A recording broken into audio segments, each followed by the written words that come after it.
Ayu, gadis desa sederhana, hancur saat calon mertuanya yang angkuh memintanya mundur dari pernikahan. Bima, tunangannya, hanya diam. Terpuruk, Ayu bangkit. 3 bulan kemudian, roda nasib berputar drastis.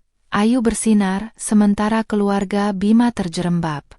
Bagaimana pertemuan kembali mereka akan mengubah segalanya? Assalamualaikum warahmatullahi wabarakatuh.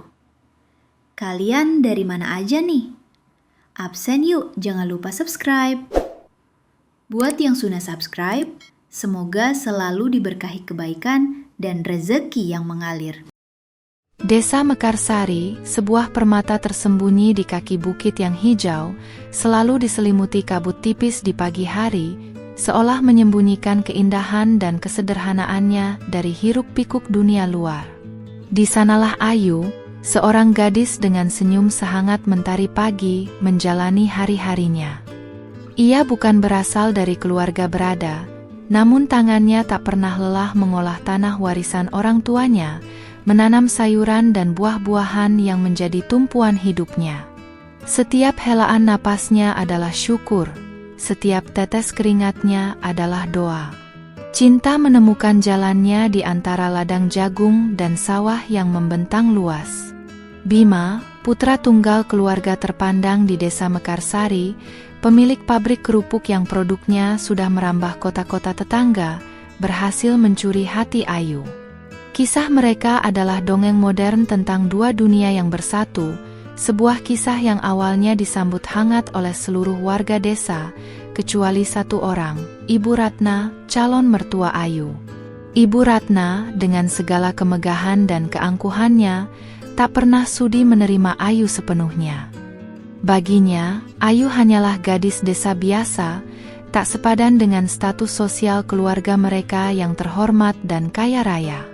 Setiap kali Ayu berkunjung ke rumah Bima, tatapan Ibu Ratna selalu dingin, menusuk hingga ke ulu hati. Kata-kata sindiran halus sering terlontar, membuat Ayu merasa kecil dan tak berarti di hadapan kemewahan rumah Bima. Meskipun demikian, cinta Bima adalah perisai bagi Ayu. Bima selalu meyakinkan Ayu bahwa restu ibunya hanyalah masalah waktu, bahwa ketulusan hati Ayu pada akhirnya akan meluluhkan kekerasan hati Ibu Ratna. Ayu percaya, ia berpegang teguh pada janji-janji Bima, pada setiap sentuhan dan tatapan mata yang penuh cinta. Mereka telah merencanakan pernikahan, bahkan tanggalnya pun sudah ditetapkan, hanya tinggal menghitung hari.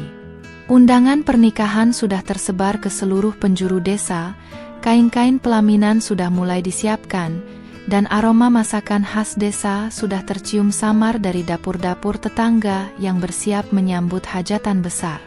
Ayu merasa seperti melayang di awan, impian masa kecilnya untuk membangun keluarga bahagia akan segera terwujud. Ia membayangkan sebuah rumah kecil yang hangat, dipenuhi tawa anak-anak dan kebersamaan abadi dengan Bima.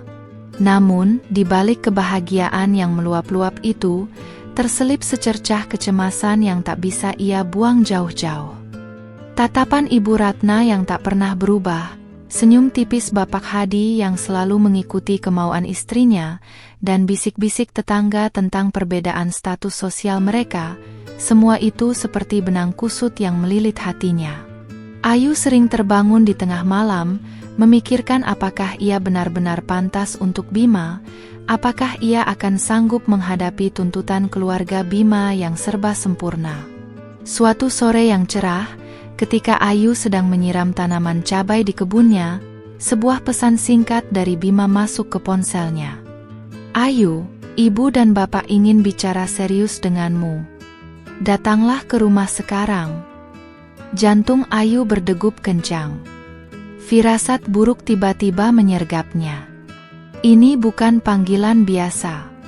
Ini terasa seperti panggilan yang akan mengubah segalanya.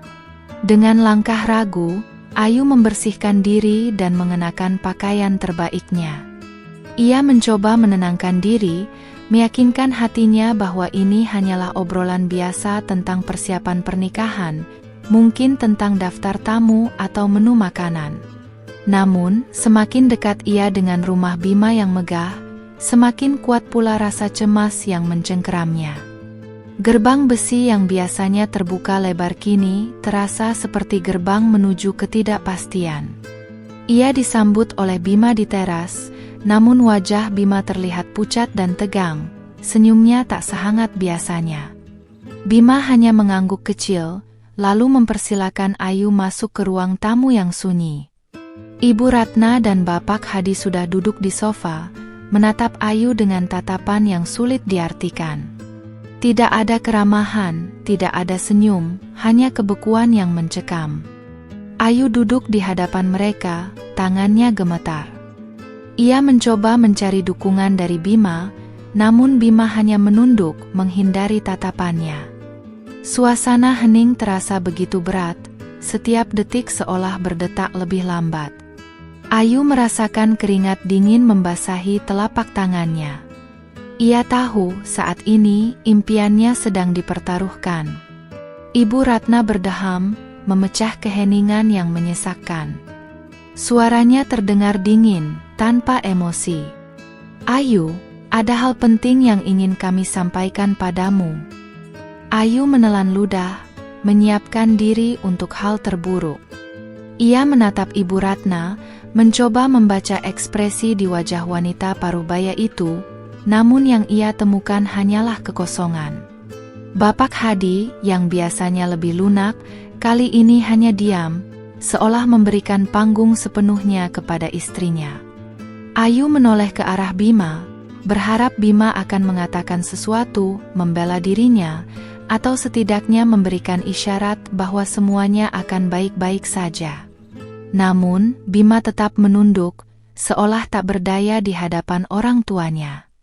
Kami sudah memikirkannya matang-matang, lanjut Ibu Ratna. Suaranya kini terdengar lebih tegas, dan kami memutuskan pernikahan ini tidak bisa dilanjutkan. Kata-kata itu menghantam Ayu seperti palu godam, meruntuhkan seluruh harapannya dalam sekejap. Dunia Ayu seolah runtuh, impiannya hancur berkeping-keping di hadapan matanya sendiri. Ayu merasa seluruh darahnya mengering. Ia mencoba berbicara, namun suaranya tercekat di tenggorokan. Air mata sudah menggenang di pelupuk matanya, siap tumpah kapan saja. Ia menatap Bima, mencari penjelasan, mencari alasan, mencari sedikit saja pembelaan. Namun, Bima tetap membisu, seolah tak ada lagi cinta yang pernah mereka rajut bersama. Kami tidak melihat masa depan yang cerah untuk Bima jika ia menikah denganmu, tambah Ibu Ratna, tanpa sedikit pun empati. Latar belakangmu tidak sesuai, Ayu. Kami butuh menantu yang bisa mengangkat derajat keluarga, bukan sebaliknya. Kalimat-kalimat itu bagai pisau yang menusuk jantung Ayu, menghancurkan sisa-sisa harga dirinya. Ayu tidak bisa lagi menahan air matanya. Ia berdiri, tanpa mengucapkan sepatah kata pun. Hatinya terlalu sakit untuk membalas, terlalu hancur untuk melawan. Ia hanya ingin pergi dari sana, dari tempat yang baru saja merenggut semua impiannya. Dengan langkah gontai, ia berjalan keluar dari rumah megah itu, meninggalkan Bima dan kedua orang tuanya yang dingin. Air mata Ayu tumpah ruah begitu ia keluar dari gerbang rumah Bima. Langkahnya gontai, pandangannya kabur oleh genangan air mata. Hatinya terasa seperti diremas, sakit tak terkira. Ia tak pernah membayangkan bahwa impian pernikahannya akan berakhir secepat ini, dengan cara yang begitu menyakitkan. Kata-kata Ibu Ratna terus terngiang di telinganya, menggerogoti setiap sisa kepercayaan dirinya. Tidak selevel, tidak pantas, memalukan keluarga. Kalimat-kalimat itu berputar-putar di benaknya, menghantamnya berulang kali. Ayu merasa seperti sampah, tak berharga, tak pantas dicintai. Semua janji manis Bima, semua rencana masa depan yang mereka ukir bersama, kini terasa seperti ilusi belaka. Apakah selama ini ia hanya bermimpi? Ia berjalan tanpa arah, melewati jalan setapak yang biasa ia lalui dengan riang. Kini, setiap langkah terasa berat, seperti menyeret beban 1000 ton. Wajah-wajah tetangga yang berpapasan dengannya terlihat samar, seolah dunia di sekelilingnya ikut meredup. Ia hanya ingin sampai di rumah, mengurung diri dan menangis sepuasnya. Sesampainya di rumah, Bu Siti, tetangga sekaligus sahabat dekat ibunya, sedang duduk di teras sambil merajut. Melihat Ayu pulang dengan wajah sembab dan mata merah, Bu Siti segera bangkit menghampiri. "Ayu, nak, ada apa? Kenapa kamu menangis?" Tanyanya lembut, tangannya membelai rambut Ayu. Ayu tak mampu menjawab. Ia hanya bisa memeluk Bu Siti erat-erat, menumpahkan semua kesedihan yang menyesakkan dadanya. Bu Siti, dengan naluri keibuannya, tahu ada sesuatu yang sangat buruk telah terjadi. Ia menuntun Ayu masuk ke dalam rumah, mendudukkannya di bangku, dan menyodorkan segelas air putih. Setelah sedikit lebih tenang, Ayu menceritakan semua yang terjadi di rumah Bima. Setiap kata yang keluar dari mulutnya diiringi isak tangis yang pilu. Bu Siti mendengarkan dengan seksama, raut wajahnya berubah menjadi prihatin, lalu marah. "Tega sekali mereka.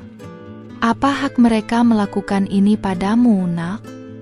Seru Bu Siti, suaranya bergetar menahan amarah. "Ibu Ratna bilang aku tidak selevel dengan mereka, Bu," ucap Ayu lirih. "Katanya aku akan memalukan keluarga mereka." Air mata Ayu kembali menetes.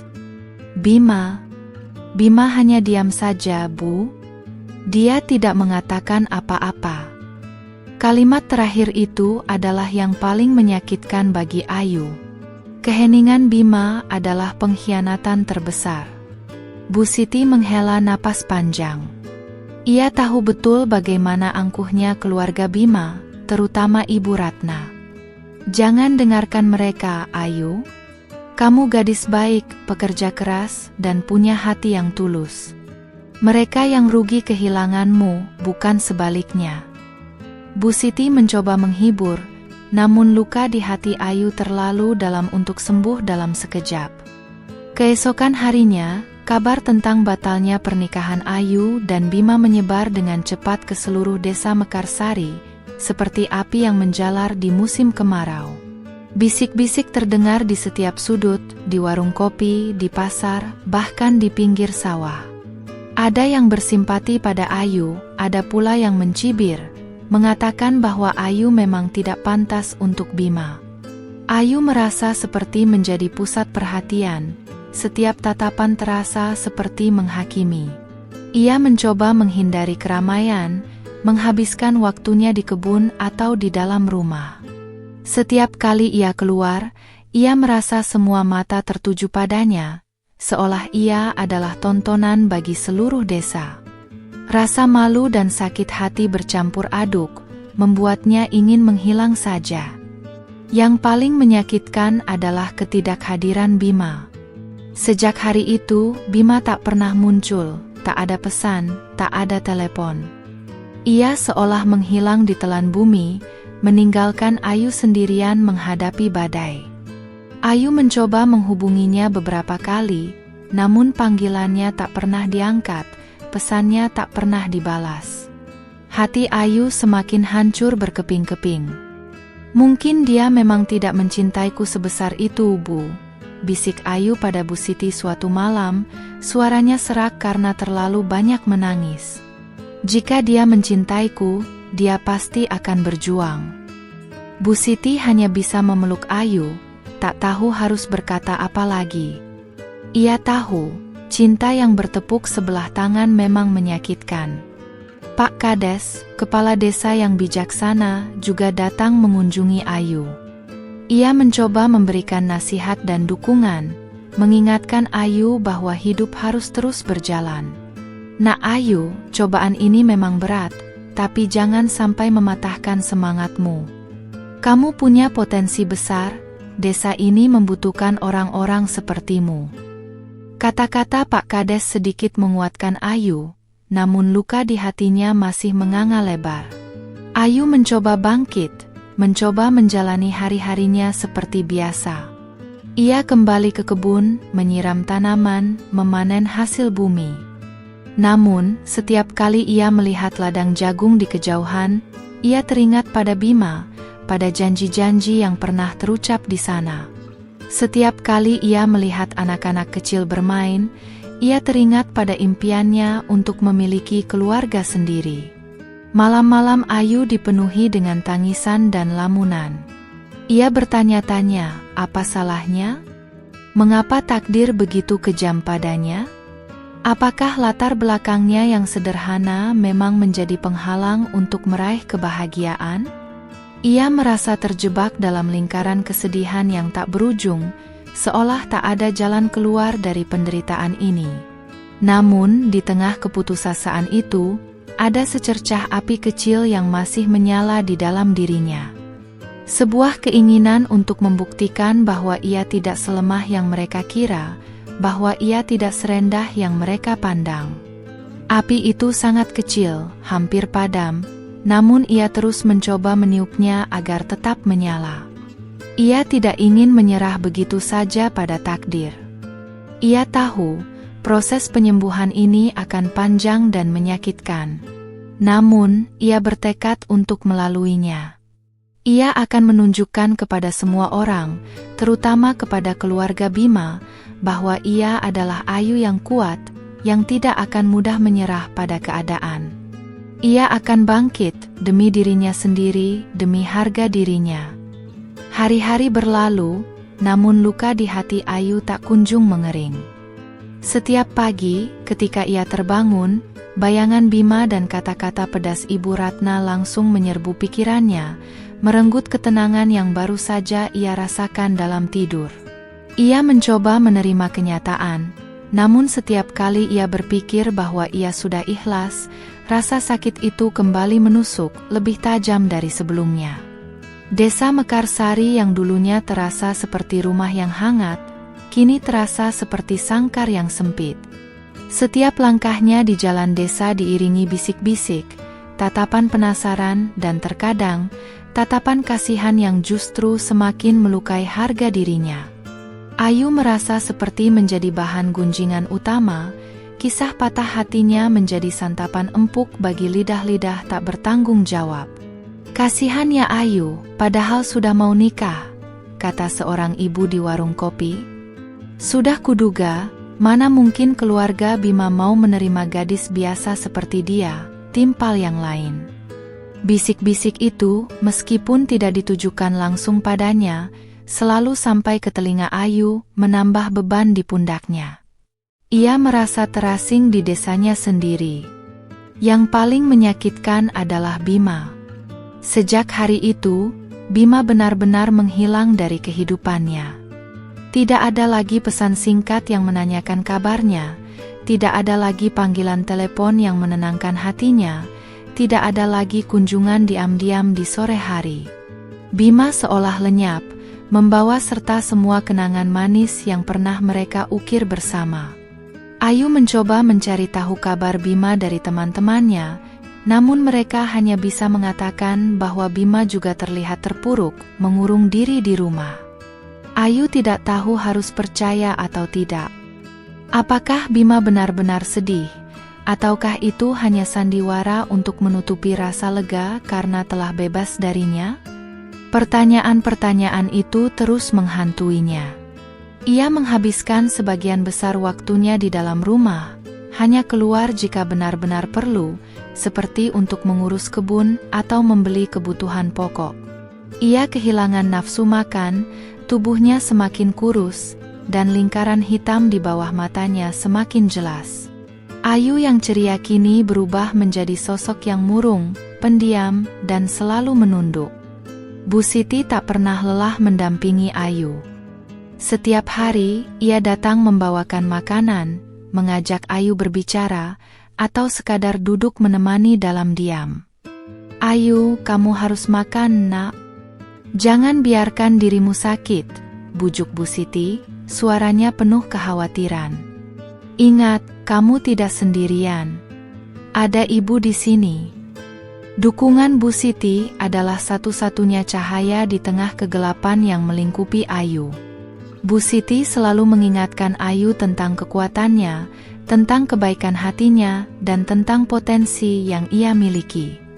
Mereka tidak tahu betapa berharganya kamu, Ayu. Suatu hari nanti mereka akan menyesal, kata Bu Siti, mencoba menanamkan kembali kepercayaan diri Ayu. Pak Kades juga tak tinggal diam. Ia sering mampir ke rumah Ayu, membawakan buah tangan dari kebunnya, dan mengajak Ayu bercerita tentang rencana-rencana desa. Ia mencoba mengalihkan perhatian Ayu dari kesedihannya, menunjukkan bahwa hidup masih memiliki banyak hal indah untuk ditawarkan. Desa ini butuh tangan-tangan terampil sepertimu, Ayu. Jangan biarkan kesedihan menguasaimu, ujarnya. Meskipun mendapat dukungan dari orang-orang terdekat, Ayu masih kesulitan untuk bangkit sepenuhnya. Setiap malam, ia masih menangis dalam diam, meratapi nasibnya yang malang. Ia merasa seperti kapal yang terombang-ambing di tengah lautan badai, tanpa arah, tanpa tujuan. Masa depannya terasa begitu gelap, tanpa secercah harapan.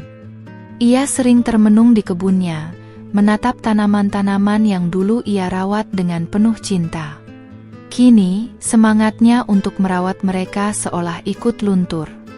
Beberapa tanaman mulai layu, tak terurus. Ayu merasa bersalah, namun ia tak memiliki kekuatan untuk kembali merawat mereka seperti dulu. Ada kalanya, ia merasa ingin menyerah saja. Mengapa harus berjuang jika pada akhirnya ia akan selalu dipandang rendah? Mengapa harus berharap jika pada akhirnya ia akan selalu dikecewakan? Pikiran-pikiran negatif itu terus menghantuinya, mencoba menariknya lebih dalam ke jurang keputusasaan. Namun, di lubuk hatinya yang paling dalam, ada suara kecil yang terus berbisik. Suara yang mengingatkan Ayu pada pesan orang tuanya, "Jangan pernah menyerah, nak. Badai pasti berlalu, dan setelah itu, akan ada pelangi yang indah." Suara itu adalah warisan terpenting dari kedua orang tuanya yang telah tiada. Ayu mulai berpikir, apakah ia akan terus terpuruk seperti ini? Apakah ia akan membiarkan dirinya dihancurkan oleh kata-kata orang lain? Apakah ia akan membiarkan impiannya mati begitu saja? Tidak. Ia tidak akan membiarkan hal itu terjadi. Ia harus bangkit demi dirinya sendiri, demi harga dirinya, demi orang tuanya. Ia mulai membersihkan diri, merapikan rambutnya, dan mengenakan pakaian yang lebih rapi. Ia menatap cermin, melihat pantulan dirinya yang kurus dan pucat. "Ayu, kamu harus kuat," bisiknya pada diri sendiri. "Kamu tidak boleh menyerah." Tekad itu mulai tumbuh, perlahan tapi pasti. Meskipun masih terasa berat, Ayu mulai kembali ke kebunnya.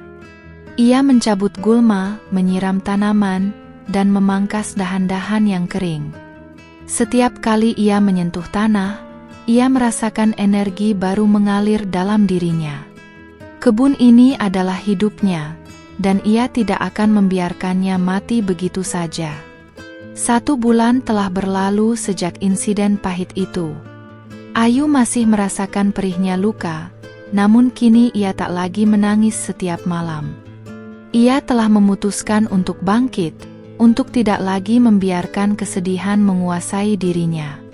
Ia tahu jika ia terus terpuruk, ia hanya akan membenarkan semua perkataan Ibu Ratna yang merendahkan. Ia mulai fokus pada pekerjaannya di kebun. Setiap pagi sebelum matahari terbit, ia sudah berada di ladang, mencangkul tanah, menanam bibit, dan merawat tanaman dengan penuh ketekunan. Ia menemukan kedamaian dalam setiap tetes keringat yang membasahi keningnya, dalam setiap sentuhan tanah yang menenangkan jiwanya. Ayu mulai berpikir, bagaimana ia bisa mengembangkan usahanya? Hasil kebunnya memang cukup untuk kebutuhan sehari-hari, namun ia ingin lebih dari itu. Ia ingin membuktikan bahwa ia, seorang gadis desa sederhana, juga bisa meraih kesuksesan. Ia ingin menunjukkan bahwa harga diri tidak ditentukan oleh kekayaan atau status sosial. Suatu hari, saat ia sedang mengangkut hasil panennya ke pasar desa, ia melihat seorang pria asing sedang berbicara dengan Pak Kades di balai desa. Pria itu mengenakan pakaian rapi, membawa tas kerja, dan terlihat seperti bukan penduduk asli Mekarsari. Rasa penasaran Ayu terusik. Setelah menyelesaikan urusannya di pasar, Ayu memberanikan diri mendekati Pak Kades. "Pak Kades, siapa tamu itu?" tanyanya sopan. Pak Kades tersenyum. "Oh, itu Bapak Indra, Nak Ayu. Beliau dari kota, sedang melakukan penelitian tentang potensi pertanian di desa-desa kecil." Ayu mengangguk-angguk. Ia tidak tahu mengapa, tapi ada sesuatu dalam diri Bapak Indra yang menarik perhatiannya. Pria itu terlihat ramah dan berwibawa. Ayu berpikir, mungkin ini adalah kesempatan baginya untuk belajar sesuatu yang baru, untuk mendapatkan ide-ide segar. Beberapa hari kemudian, Ayu memberanikan diri menemui Bapak Indra di balai desa. Ia membawa beberapa hasil panen terbaiknya sebagai buah tangan. Bapak Indra menyambutnya dengan hangat. Ia terkesan dengan kesederhanaan dan ketulusan Ayu. Mereka mulai berbicara tentang pertanian, tentang potensi desa Mekarsari, dan tentang impian Ayu. Ayu menceritakan tentang keinginannya untuk mengembangkan usahanya, namun ia tidak tahu harus mulai dari mana. Bapak Indra mendengarkan dengan seksama, sesekali mengangguk-angguk. Ia melihat potensi besar dalam diri Ayu, semangatnya yang membara, dan pengetahuannya yang luas tentang pertanian. "Ayu, saya melihat ada potensi besar pada produk-produkmu," kata Bapak Indra. "Bagaimana kalau kita coba olah hasil panenmu menjadi produk yang lebih bernilai jual? Misalnya, cabai ini bisa kita olah menjadi saus pedas kemasan, atau buah-buahan ini bisa kita jadikan selai." Mata Ayu berbinar. Ide itu belum pernah terlintas di benaknya. Ia selalu berpikir bahwa hasil panennya hanya bisa dijual dalam bentuk mentah. "Tapi, saya tidak tahu bagaimana caranya, Pak," ucap Ayu sedikit ragu. Bapak Indra tersenyum. "Jangan khawatir, saya bisa membantumu.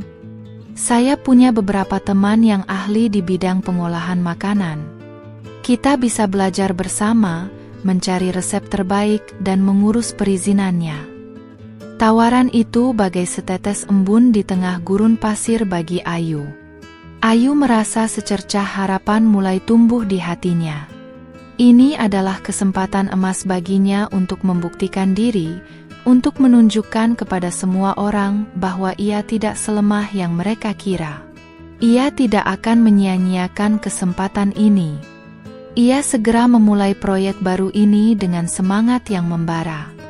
Dengan bimbingan Bapak Indra, ia mulai belajar tentang proses pengolahan makanan, tentang cara mengemas produk, dan tentang strategi pemasaran. Ia menghabiskan waktu berjam-jam di dapur, mencoba berbagai resep, bereksperimen dengan berbagai bahan. Bu Siti dan Pak Kades sangat mendukung keputusan Ayu. Mereka membantu Ayu mencari bahan-bahan tambahan, memberikan saran, dan menyemangati Ayu setiap kali ia merasa putus asa. "Ayo, Nak Ayu, kamu pasti bisa," seru Bu Siti. "Ini kesempatanmu untuk menunjukkan siapa dirimu sebenarnya. Proyek ini tidak mudah.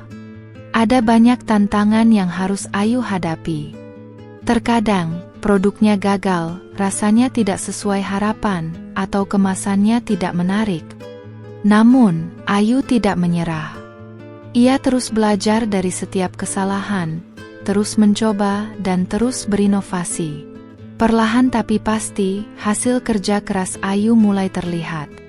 Saus pedas kemasan buatannya memiliki rasa yang unik dan pedas yang menggigit, Selai buah-buahannya juga memiliki aroma yang harum dan rasa yang lezat. Ia mulai menjual produk-produknya di pasar desa, dan respons dari pembeli sangat positif. Masyarakat desa mulai melihat Ayu dengan pandangan yang berbeda. Mereka tidak lagi melihatnya sebagai gadis yang malang dan patah hati, melainkan sebagai gadis yang tangguh, inovatif, dan pekerja keras. Kekaguman mulai menggantikan rasa kasihan. Ayu merasakan kebanggaan yang belum pernah ia rasakan sebelumnya. Ia tahu ini hanyalah awal. Perjalanan masih panjang, namun ia tidak lagi takut.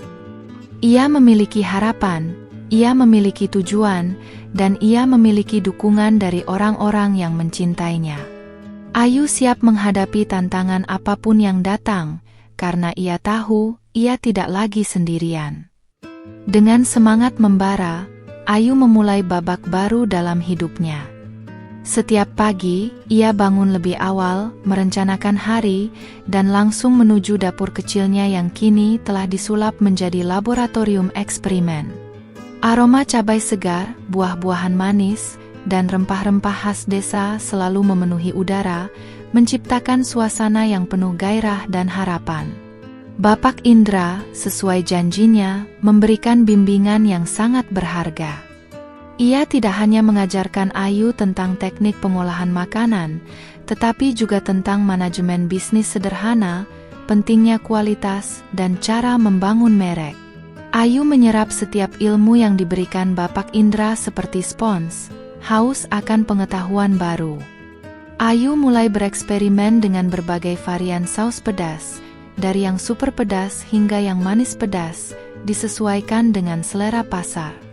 Ia juga mencoba membuat berbagai jenis selai, seperti selai mangga, selai jambu, dan selai naga, memanfaatkan hasil panen kebunnya yang melimpah. Setiap produk yang ia buat, ia pastikan memiliki kualitas terbaik. Bu Siti dan beberapa tetangga lainnya sering datang membantu Ayu. Mereka mengupas buah, memotong cabai, atau membantu mengemas produk. Semangat Ayu yang menular membuat mereka ikut antusias. Dapur Ayu kini bukan hanya tempat memasak, tetapi juga pusat kreativitas dan kebersamaan. Ayu, saus pedasmu ini benar-benar enak.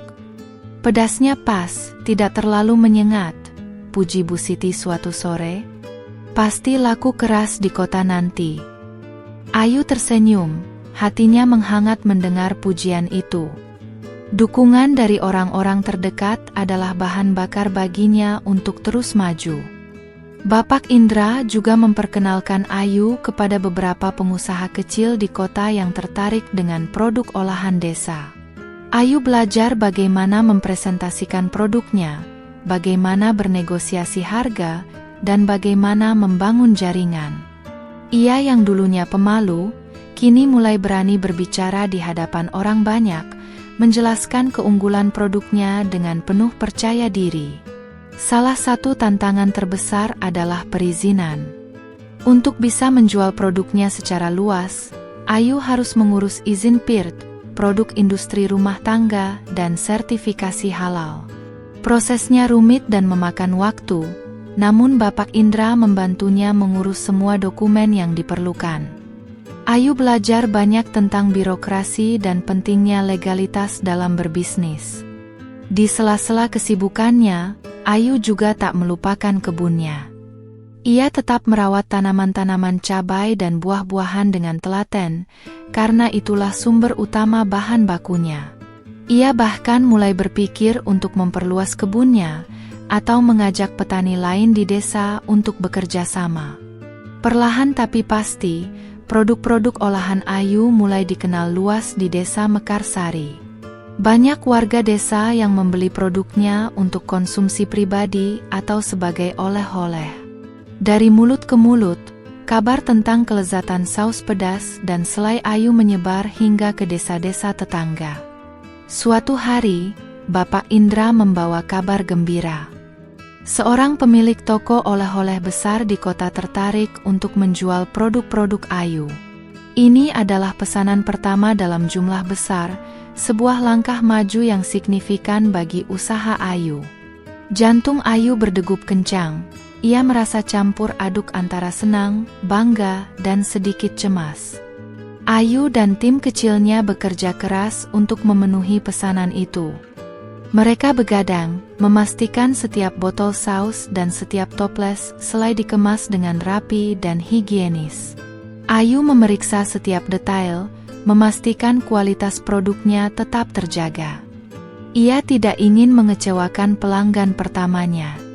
Ketika pesanan itu selesai dan diangkut ke kota, Ayu merasa seperti baru saja memenangkan sebuah pertandingan besar. Ia menatap tumpukan botol dan toples yang siap dikirim, dan senyum lebar terukir di wajahnya. Ini adalah bukti nyata dari kerja kerasnya, bukti bahwa ia mampu bangkit dari keterpurukan. Masyarakat desa semakin kagum pada Ayu. Mereka melihat bagaimana Ayu, yang dulunya terpuruk karena patah hati, kini telah berubah menjadi sosok yang inspiratif. Kisah Ayu menjadi pembicaraan hangat di desa, sebuah kisah tentang ketekunan, keberanian, dan semangat pantang menyerah.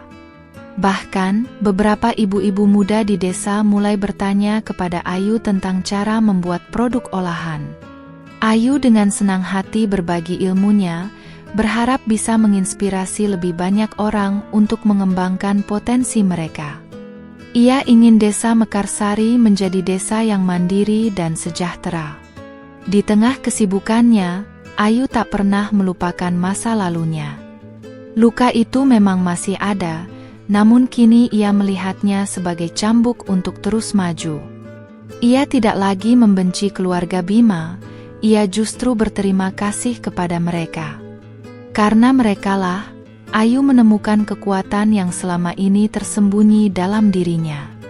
Setiap hari, Ayu merasa semakin kuat, semakin percaya diri, dan semakin bahagia. Ia tidak lagi mencari kebahagiaan dari orang lain, ia menemukannya dari dalam dirinya sendiri, dari kerja kerasnya, dan dari kontribusinya untuk desa. Benih perubahan yang ia tanam kini mulai tumbuh subur, siap menghasilkan buah yang manis. 3 bulan telah berlalu sejak hari itu, hari di mana impian pernikahan Ayu hancur berkeping-keping. 3 bulan yang penuh dengan air mata, kesedihan, dan perjuangan untuk bangkit. Namun, kini, 3 bulan itu telah mengubah Ayu menjadi sosok yang berbeda, sosok yang lebih kuat, lebih mandiri, dan lebih bersinar. Usaha olahan makanan Ayu, Mekarsari Deluxe, kini sudah tidak lagi sebatas toko oleh-oleh di kota. Produk-produknya, terutama saus pedas, naga api, dan selai buah manis desa, telah menarik perhatian sebuah distributor besar di ibu kota provinsi. Ayu tak menyangka, mimpi kecilnya kini melesat jauh melampaui ekspektasinya. Pesanan demi pesanan terus berdatangan, memaksa Ayu untuk memperluas kapasitas produksinya. Ia menyewa bangunan kosong di dekat rumahnya, mengubahnya menjadi dapur produksi yang lebih besar dan higienis. Ia juga merekrut beberapa ibu-ibu di desa untuk membantunya, memberikan mereka pekerjaan dan penghasilan tambahan. Dapur Mekarsari Deluxe kini tak pernah sepi.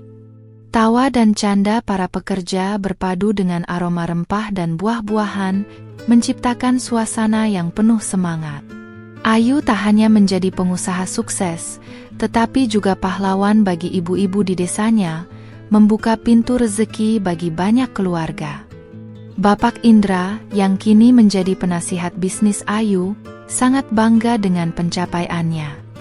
Ayu, kamu telah membuktikan bahwa ketekunan dan kualitas akan selalu menemukan jalannya, ujarnya suatu hari, menatap Ayu dengan tatapan kagum. Ayu hanya tersenyum, ia tahu semua ini tak lepas dari bantuan dan bimbingan Bapak Indra. Kabar tentang kesuksesan Ayu menyebar ke seluruh penjuru desa Mekarsari, bahkan hingga ke telinga keluarga Bima. Awalnya, mereka tidak percaya. Bagaimana mungkin gadis yang mereka anggap tidak selevel itu bisa meraih kesuksesan sebesar ini? Mereka menganggap itu hanya rumor belaka. Namun, ketika truk-truk besar dengan logo Mekarsari Deluxe mulai sering mondar-mandir di jalan desa, mengangkut produk-produk Ayu ke kota, keraguan mereka mulai sirna. Mereka melihat sendiri bagaimana Ayu, yang dulunya terpuruk, kini menjadi sosok yang dihormati dan disegani. Di sisi lain, kehidupan keluarga Bima mulai menunjukkan tanda-tanda kemunduran. Pabrik kerupuk mereka yang dulunya berjaya, kini menghadapi persaingan ketat dari produk-produk baru yang lebih inovatif. Penjualan menurun drastis, dan mereka mulai kesulitan membayar gaji karyawan. Ibu Ratna, yang dulunya selalu tampil angkuh dan sombong, kini terlihat lebih sering murung. Wajahnya dipenuhi kerutan kekhawatiran, dan senyumnya jarang terlihat. Ia sering mengeluh tentang masalah bisnis kepada Bapak Hadi, yang hanya bisa menghela napas panjang. Bima, yang dulunya selalu tampil gagah dan percaya diri, kini terlihat lesu. Ia sering menghabiskan waktunya di rumah, mencoba mencari solusi untuk masalah pabriknya, namun tak kunjung menemukan jalan keluar. Beban pikiran membuat wajahnya terlihat lebih tua dari usianya. Keluarga Bima mencoba mencari pinjaman ke bank, namun agunan mereka tidak cukup. Mereka juga mencoba mencari investor, namun tak ada yang tertarik dengan bisnis kerupuk mereka yang sudah ketinggalan zaman. Satu persatu, aset mereka mulai dijual untuk menutupi kerugian. Ibu Ratna sering melihat Ayu di jalan desa, mengawasi para pekerja yang sibuk mengangkut produk Mekarsari Deluxe. Ada rasa iri dan penyesalan yang mendalam di hatinya. Dulu, ia merendahkan Ayu, menganggapnya tak pantas untuk putranya. Kini, Ayu justru menjadi sosok yang jauh lebih sukses dari mereka. Bapak Hadi, yang lebih realistis, mulai menyadari kesalahan mereka. "Mungkin kita terlalu sombong, Bu," bisiknya pada Ibu Ratna suatu malam. "Kita meremehkan Ayu, dan sekarang kita melihat sendiri hasilnya." Ibu Ratna hanya diam, tak mampu membantah. Bima, yang dulunya tak berdaya di hadapan ibunya, kini merasakan penyesalan yang mendalam. Ia sering teringat pada Ayu, pada senyumnya yang tulus, pada ketulusan hatinya. Ia tahu, ia telah kehilangan permata yang sangat berharga. Ia bertanya-tanya, apakah Ayu masih mengingatnya? Meskipun demikian, Ayu tidak pernah menunjukkan rasa dendam. Ia tetap ramah kepada siapapun yang berpapasan dengannya, termasuk kepada keluarga Bima. Ia tahu, kesuksesan sejati adalah ketika ia bisa memaafkan masa lalu dan fokus pada masa depan. 3 bulan ini telah mengajarkan Ayu banyak hal. Bahwa kegagalan bukanlah akhir dari segalanya, melainkan awal dari sebuah perjalanan baru. Bahwa harga diri tidak ditentukan oleh status sosial, melainkan oleh karakter dan kerja keras. Dan bahwa cinta sejati adalah ketika ia bisa mencintai dirinya sendiri, tanpa harus bergantung pada orang lain. Kabar tentang kemunduran bisnis keluarga Bima semakin santer terdengar di desa Mekarsari. Pabrik kerupuk Mekarjaya yang dulunya menjadi kebanggaan desa, kini sering terlihat sepi. Mesin-mesin produksi yang dulunya beroperasi 24 jam, kini hanya sesekali menyala, menghasilkan suara gemuruh yang lesu. Karyawan-karyawan mulai mengeluh karena gaji mereka sering terlambat dibayar. Beberapa di antaranya bahkan sudah memutuskan untuk berhenti, mencari pekerjaan lain di kota. Situasi ini semakin memperparah kondisi keuangan keluarga Bima yang sudah terpuruk. Ibu Ratna, yang dulunya selalu tampil dengan perhiasan berkilauan dan pakaian mahal, kini terlihat lebih sederhana. Wajahnya pucat, matanya cekung, dan senyum angkuhnya telah digantikan oleh raut wajah penuh kekhawatiran. Ia sering terlihat mondar-mandir di rumah, menelepon sana-sini, mencoba mencari solusi. "Bagaimana ini, Pak? Kita sudah tidak punya uang lagi untuk membayar gaji karyawan bulan ini." Seru Ibu Ratna pada Bapak Hadi suatu pagi, suaranya panik. Bapak Hadi hanya bisa menghela napas panjang. Kita sudah mencoba segalanya, Bu. Bank menolak pinjaman kita, investor juga tidak ada yang tertarik. Bima, yang dulunya adalah putra kesayangan yang selalu dimanja, kini menjadi tumpuan harapan orang tuanya. Ia mencoba mencari cara untuk menyelamatkan bisnis keluarga, namun semua usahanya sia-sia. Pasar sudah berubah, dan produk kerupuk mereka tidak lagi diminati. Suatu hari, kabar buruk yang lebih besar datang. Salah satu pemasok bahan baku terbesar mereka menuntut pembayaran utang yang sudah jatuh tempo. Jumlahnya sangat besar, melebihi kemampuan finansial keluarga Bima saat ini. Jika tidak segera dibayar, pemasok itu mengancam akan membawa masalah ini ke jalur hukum. Ibu Ratna panik. Ia tahu jika masalah ini sampai ke pengadilan, nama baik keluarga mereka akan hancur. Mereka akan menjadi bahan tertawaan seluruh desa, bahkan kota. Ia tidak bisa membayangkan kehinaan yang akan mereka alami.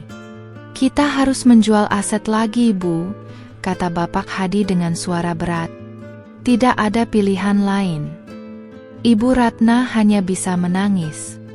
Satu persatu, barang-barang berharga mereka, warisan turun-temurun, harus dilepaskan untuk menutupi kerugian.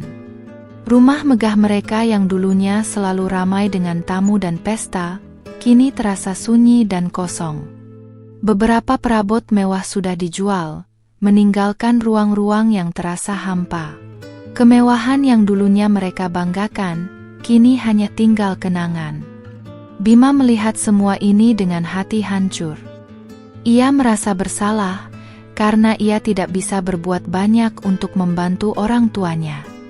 Ia teringat pada Ayu, pada kesederhanaan hidup Ayu, pada ketulusan hatinya. Dulu, ia meremehkan Ayu, kini ia menyadari betapa berharganya Ayu. Ia sering melihat Ayu di televisi lokal, di acara berita tentang pengusaha muda yang sukses. Ayu terlihat begitu bersinar, begitu percaya diri, dan begitu bahagia. Kontras dengan dirinya yang kini terpuruk dalam kegelapan.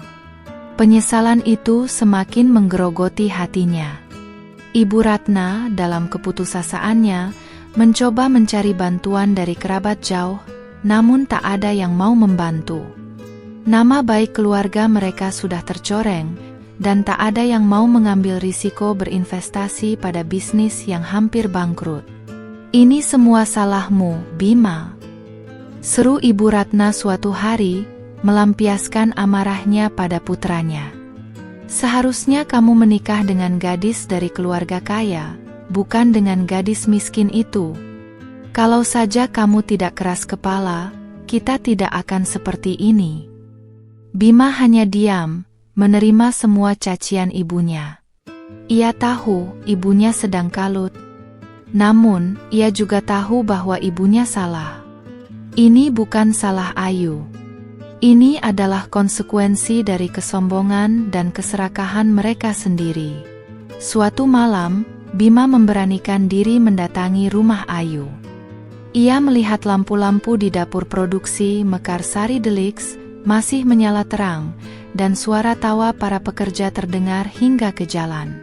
Ayu terlihat sibuk, namun wajahnya memancarkan kebahagiaan. Bima hanya berdiri di kejauhan, mengamati Ayu dari balik kegelapan. Ia tidak berani mendekat. Ia merasa malu, ia merasa tidak pantas. Ia tahu, ia telah kehilangan Ayu untuk selamanya. Dan penyesalan itu akan menghantuinya sepanjang hidupnya. Keluarga Bima kini menghadapi jurang kebangkrutan. Semua aset mereka telah habis, dan utang mereka semakin menumpuk. Mereka yang dulunya selalu memandang rendah orang lain, kini merasakan sendiri bagaimana rasanya terpuruk dan tak berdaya. Badai telah datang, dan mereka tidak siap menghadapinya. Di tengah badai yang melanda keluarga Bima, sebuah berita menggemparkan datang dari Ayu. Bukan sekadar kabar tentang kesuksesan bisnisnya yang terus menanjak, melainkan sebuah pengumuman besar yang mengubah segalanya, tidak hanya bagi Ayu, tetapi juga bagi seluruh desa Mekarsari. Beberapa minggu sebelumnya, Ayu menerima undangan dari Kementerian Pertanian untuk mengikuti sebuah kompetisi nasional bagi pengusaha muda di bidang agribisnis. Awalnya, ia ragu. Ia merasa usahanya masih terlalu kecil untuk bersaing di tingkat nasional. Namun, Bapak Indra meyakinkannya untuk mencoba. Ini kesempatan emas, Ayu. Kamu punya potensi besar. Dengan dukungan penuh dari Bapak Indra, Bu Siti, dan seluruh tim Mekarsari Deluxe, Ayu mempersiapkan diri dengan matang. Ia menyusun presentasi yang menarik, menyiapkan sampel produk terbaiknya, dan berlatih menjawab pertanyaan-pertanyaan juri. Ia ingin menunjukkan bahwa produk desa juga bisa bersaing di kancah nasional. Hari kompetisi tiba. Ayu, dengan balutan kebaya sederhana namun elegan, tampil penuh percaya diri di hadapan para juri dan tamu undangan. Ia mempresentasikan Mekarsari Deluxe dengan lugas, menjelaskan visi dan misinya, serta potensi produk-produknya. Ia juga menceritakan kisah perjalanannya, dari seorang gadis patah hati hingga menjadi pengusaha sukses. Para juri terkesan dengan presentasi Ayu. Mereka terpukau dengan kualitas produknya, inovasinya, dan semangat pantang menyerahnya. Kisah Ayu yang inspiratif menyentuh hati banyak orang, termasuk para pejabat kementerian dan investor besar yang hadir di sana. Dan pada hari pengumuman, Ayu berdiri di panggung dengan jantung berdebar kencang. Ketika namanya disebut sebagai pemenang utama kompetisi, ia tak bisa menahan air matanya. Ia telah memenangkan kompetisi nasional. Ini adalah pencapaian terbesar dalam hidupnya. Hadiah dari kompetisi itu bukan hanya piala dan sertifikat, tetapi juga modal usaha yang sangat besar, serta kesempatan untuk menjalin kerjasama dengan jaringan supermarket nasional. Produk Mekarsari Deluxe akan dipasarkan secara luas ke seluruh Indonesia. Berita kemenangan Ayu menyebar seperti kilat. Televisi nasional, surat kabar, dan media online ramai-ramai memberitakan kisah suksesnya. Ayu yang dulunya hanya gadis desa biasa, kini menjadi sorotan nasional, ikon inspirasi bagi banyak orang. Desa Mekarsari pun ikut bangga. Pak Kades mengadakan syukuran besar-besaran, merayakan kemenangan Ayu. Seluruh warga desa berkumpul, mengucapkan selamat dan memuji Ayu. Ayu tidak hanya membawa nama baik bagi dirinya sendiri, tetapi juga bagi seluruh desa. Yang paling terkejut tentu saja keluarga Bima. Mereka mendengar berita itu dari televisi, dari tetangga, dan dari bisik-bisik di mana-mana. Ibu Ratna dan Bapak Hadi tak bisa berkata-kata. Mereka melihat Ayu, gadis yang pernah mereka rendahkan, kini menjadi sosok yang jauh lebih sukses dari yang pernah mereka bayangkan. Tidak mungkin. Ini pasti bohong. Seru Ibu Ratna, tak percaya. Namun, bukti ada di depan mata. Wajah Ayu terpampang di layar televisi, di koran, di mana-mana. Ia adalah bintang baru, seorang pengusaha muda yang fenomenal. Bima, yang sedang duduk lesu di ruang tamu, melihat berita itu dengan tatapan kosong. Ia teringat pada hari di mana ia membiarkan ibunya merendahkan Ayu, pada hari di mana ia tidak berani membela cinta mereka. Penyesalan itu kini berubah menjadi rasa sakit yang tak tertahankan. Keluarga Bima kini berada di ambang kebangkrutan, sementara Ayu justru mencapai puncak kesuksesan. Kontras yang begitu tajam ini membuat mereka merasa sangat kecil dan tak berarti. Mereka menyadari betapa bodohnya mereka telah menyia-nyiakan Ayu, permata yang mereka anggap hanya batu biasa. Bapak Hadi, yang lebih tenang, mencoba menenangkan istrinya. Bu, kita harus menerima kenyataan. Ayu memang gadis yang luar biasa. Kita yang salah telah meremehkannya. Ibu Ratna hanya bisa menangis, menyesali semua kesombongan dan keangkuhannya di masa lalu. Kemenangan Ayu tidak hanya membawa kekayaan materi, tetapi juga kehormatan dan pengakuan. Ia kini menjadi sosok yang disegani, diundang ke berbagai seminar dan acara, berbagi kisah inspiratifnya. Ia telah membuktikan bahwa latar belakang tidak menentukan masa depan seseorang. Ayu tidak pernah melupakan asal-usulnya. Ia tetap rendah hati, tetap ramah, dan tetap peduli pada desanya. Ia menggunakan sebagian besar modalnya untuk mengembangkan Desa Mekarsari, membangun fasilitas umum, dan memberikan pelatihan gratis bagi para petani dan ibu-ibu yang ingin mengembangkan usaha. Ia telah menemukan kebahagiaan sejati, bukan dari kekayaan atau status sosial, melainkan dari kerja kerasnya, dari kontribusinya untuk masyarakat, dan dari kemampuannya untuk memaafkan masa lalu. Hidup Ayu telah berubah drastis dalam 3 bulan, dari seorang gadis patah hati menjadi seorang inspirator. Kabar tentang kebangkrutan keluarga Bima akhirnya sampai ke telinga seluruh desa Mekarsari. Pabrik kerupuk Mekarjaya resmi ditutup, dan aset-aset mereka disita oleh bank untuk melunasi utang. Rumah megah mereka kini kosong, tak berpenghuni, dijual untuk menutupi sisa-sisa kewajiban. Ibu Ratna dan Bapak Hadi terpaksa pindah ke rumah yang lebih kecil di pinggir desa, jauh dari pusat keramaian. Mereka yang dulunya hidup bergelimang harta, kini harus memulai hidup dari nol dengan segala keterbatasan. Kesombongan mereka telah runtuh, digantikan oleh penyesalan yang mendalam. Bima, yang kini tak punya pekerjaan dan tempat tinggal yang layak, terlihat sangat terpuruk. Ia sering terlihat duduk melamun di pinggir jalan, wajahnya kuyu, tatapannya kosong. Ia tak lagi punya semangat, tak lagi punya harapan. Di tengah keterpurukan mereka, nama Ayu justru semakin melambung tinggi. Mekarsari Deluxe kini menjadi merek terkenal di seluruh Indonesia. Ayu sering diundang ke acara-acara televisi, menjadi pembicara di seminar-seminar, dan menerima penghargaan dari berbagai pihak. Ia adalah kebanggaan Desa Mekarsari.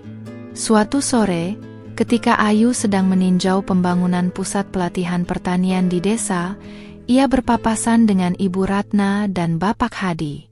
Mereka sedang berjalan kaki, membawa keranjang belanjaan yang terlihat ringan. Wajah mereka terlihat lelah dan tua. Pertemuan itu terasa sangat canggung. Ibu Ratna dan Bapak Hadi terlihat terkejut melihat Ayu. Mereka menunduk, menghindari tatapan Ayu, merasa malu dengan kondisi mereka saat ini. Ayu dengan senyum tipis menyapa mereka. "Selamat sore Bu, Pak." Ibu Ratna mengangkat kepalanya, matanya berkaca-kaca.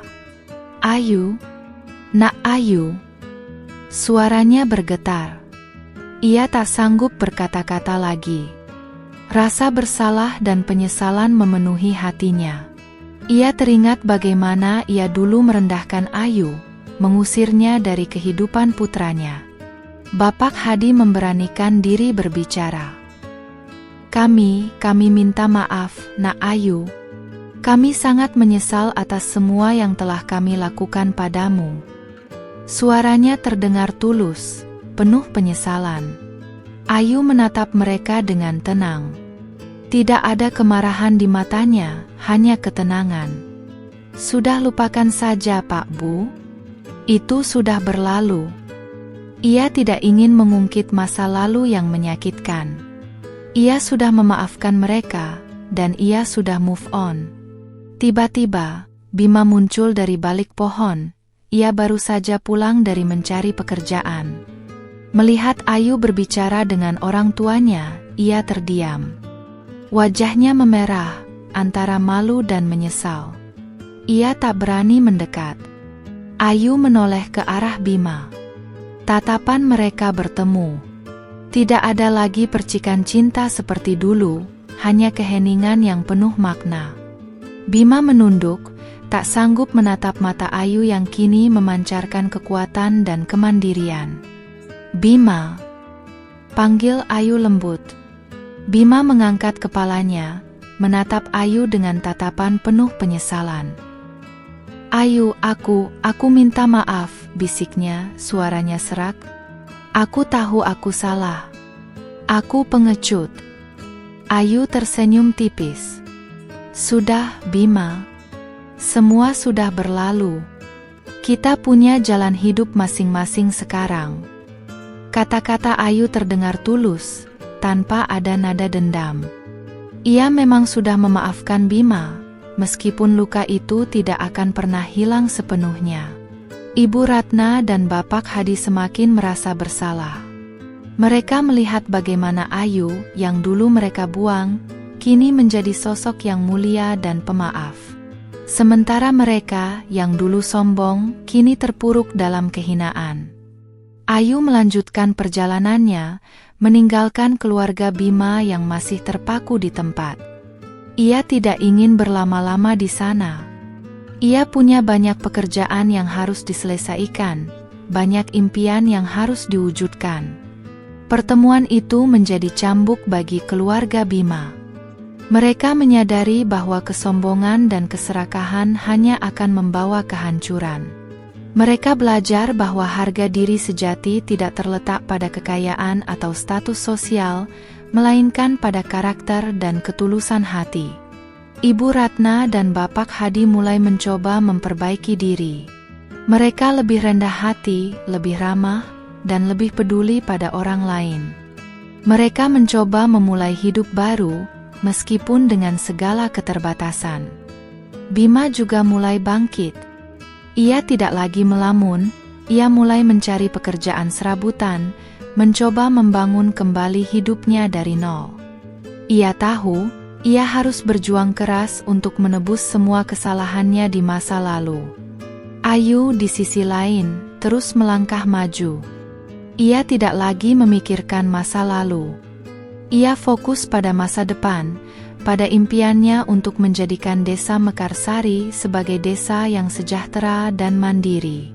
Ia telah menemukan kebahagiaan sejati, dan ia tidak akan membiarkan siapapun merenggutnya lagi. Setahun berlalu sejak kemenangan Ayu di kompetisi nasional.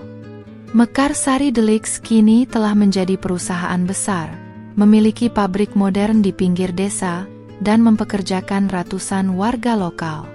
Produk-produknya tidak hanya merajai pasar domestik, tetapi juga mulai merambah pasar internasional.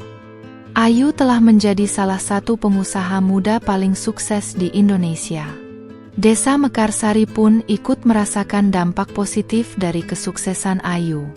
Jalan-jalan desa kini mulus beraspal. Fasilitas umum seperti puskesmas dan sekolah dasar telah direnovasi, dan program-program pelatihan pertanian serta kewirausahaan terus berjalan.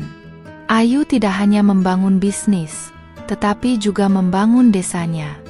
Ia tetap rendah hati, tetap ramah, dan tetap dekat dengan warga desa. Ia sering terlihat berbaur dengan para pekerja di pabriknya, mendengarkan keluh kesah mereka, dan memberikan motivasi. Ayu adalah pemimpin yang dicintai, bukan hanya karena kekayaannya, tetapi karena ketulusan hatinya. Di sisi lain, keluarga Bima kini hidup dalam kesederhanaan. Ibu Ratna dan Bapak Hadi membuka warung kecil di depan rumah mereka, menjual makanan ringan dan minuman. Mereka tidak lagi sombong, justru lebih ramah dan bersahaja. Mereka telah belajar banyak dari pahitnya pengalaman. Bima kini bekerja sebagai buruh di salah satu proyek pembangunan di desa. Ia bekerja keras, mencoba menata kembali hidupnya. Ia tidak lagi melamun atau menyesali masa lalu.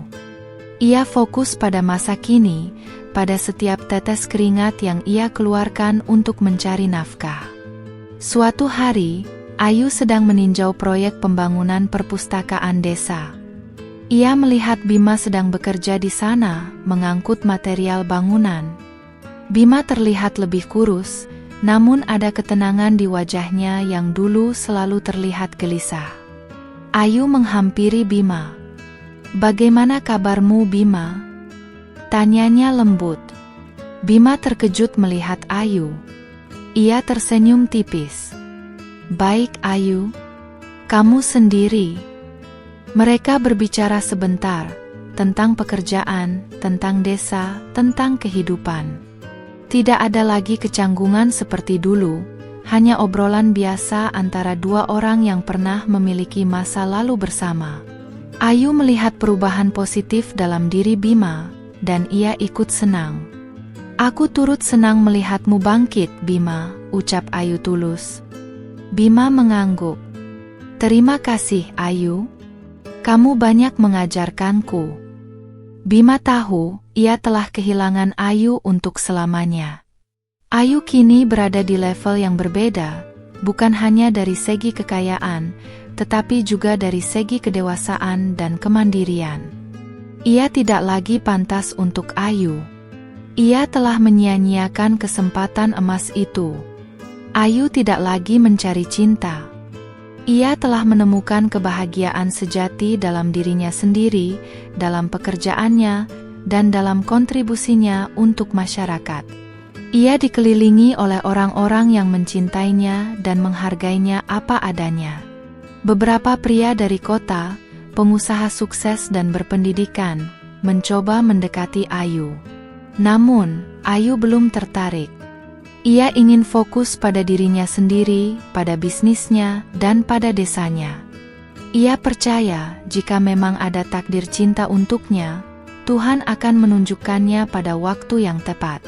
Kisah Ayu menjadi legenda di desa Mekarsari. Kisah tentang seorang gadis yang patah hati, namun bangkit menjadi inspirasi. Kisah tentang kesederhanaan yang mengalahkan kesombongan, tentang ketulusan yang mengalahkan keserakahan. Ibu Ratna dan Bapak Hadi sering melihat Ayu dari kejauhan, dengan tatapan penuh kekaguman dan penyesalan. Mereka tahu, mereka telah melakukan kesalahan besar. Namun, mereka juga tahu bahwa Ayu telah memaafkan mereka, dan itu sudah cukup bagi mereka. Ayu telah membuktikan bahwa takdir bisa diubah, bahwa impian bisa diraih, dan bahwa kebahagiaan sejati tidak datang dari harta atau status, melainkan dari hati yang tulus dan semangat pantang menyerah. Ia telah menemukan takdirnya sendiri, takdir yang jauh lebih indah dari yang pernah ia bayangkan.